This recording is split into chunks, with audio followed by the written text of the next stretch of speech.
suis très en colère. Écoutez, vous êtes rapide, c'est pour ça que vous êtes coupé de la réalité.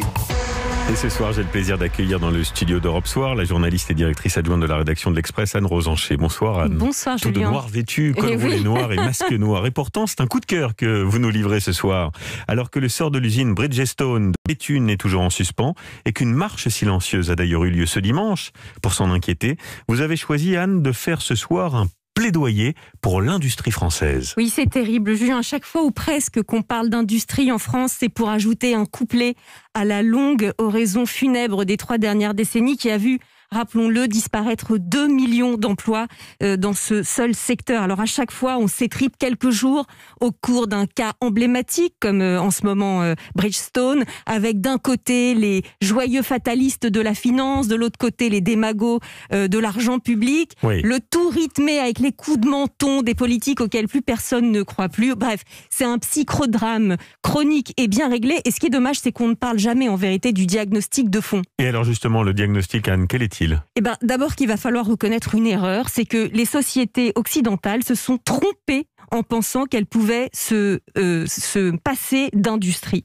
Vous savez, c'était le scénario rose de la mondialisation heureuse, oui. Exactement, qui avait prévu un happy end grâce à l'essor du tertiaire. Alors l'idée, c'était que l'industrie, qui est par nature extrêmement concurrentielle à cause de ses coûts de production, devait être laissée aux pays en développement pendant que nous, les pays occidentaux, se concentrions sur le tertiaire. Les services. Exactement. Et ça n'a pas été concluant ? Eh bien non, pour de multiples raisons, mais notamment, et je citerai surtout celle-là, c'est qu'on s'est aperçu que l'industrie, c'était la grande aménageuse du territoire. Pendant que le tertiaire, les services, comme vous dites, concentrent leur richesse dans le cœur battant des grandes métropoles, l'industriel, les usines fournissent l'emploi et le statut nécessaire sur le reste du territoire. On ne peut rien comprendre des fractures françaises, de la fameuse France périphérique, si on ne prend pas en compte la disparition progressive de l'emploi industriel.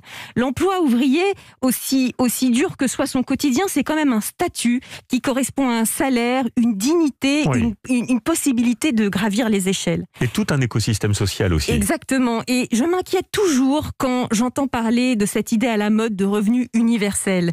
Vous savez, c'est cette allocation qui serait garantie pour la vie, oui. Et pour tous, afin de pallier justement les problèmes notamment de chômage endémique dû à la disparition de l'industrie.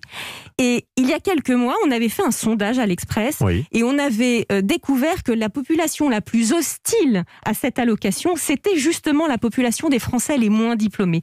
Ils ont bien vu l'entourloupe de cette idée prétendument de gauche, qui est de se dire, on vous donne 800 € et ça règle tous les problèmes. En fait, c'est un abandon. C'est une idée de gauche, mais qui avait aussi séduit les libéraux, les libéraux madelinistes exactement, notamment. Mais il y a un petit côté abandon. Alors pour les libéraux, c'est peut-être plus compréhensible, mais malheureusement, ça fait assez longtemps que la gauche a décidé de faire sans le peuple aussi. Alors pour conclure, que faudrait-il faire face à cette désindustrialisation française ? Eh bien, il faudrait réfléchir au secteur industriel sur lesquels miser, et comment et à quelle échelle. On ne pourra pas faire l'économie en la matière d'une action européenne concertée dans les investissements notamment, mais aussi, pourquoi pas, dans les tarifs douaniers à appliquer ensemble.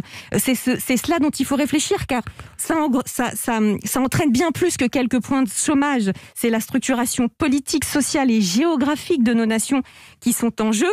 Sans industrie, Julien, nous ne faisons plus société. Merci Anne Rosencher pour ce plaidoyer pour l'industrie française nécessaire, je pense.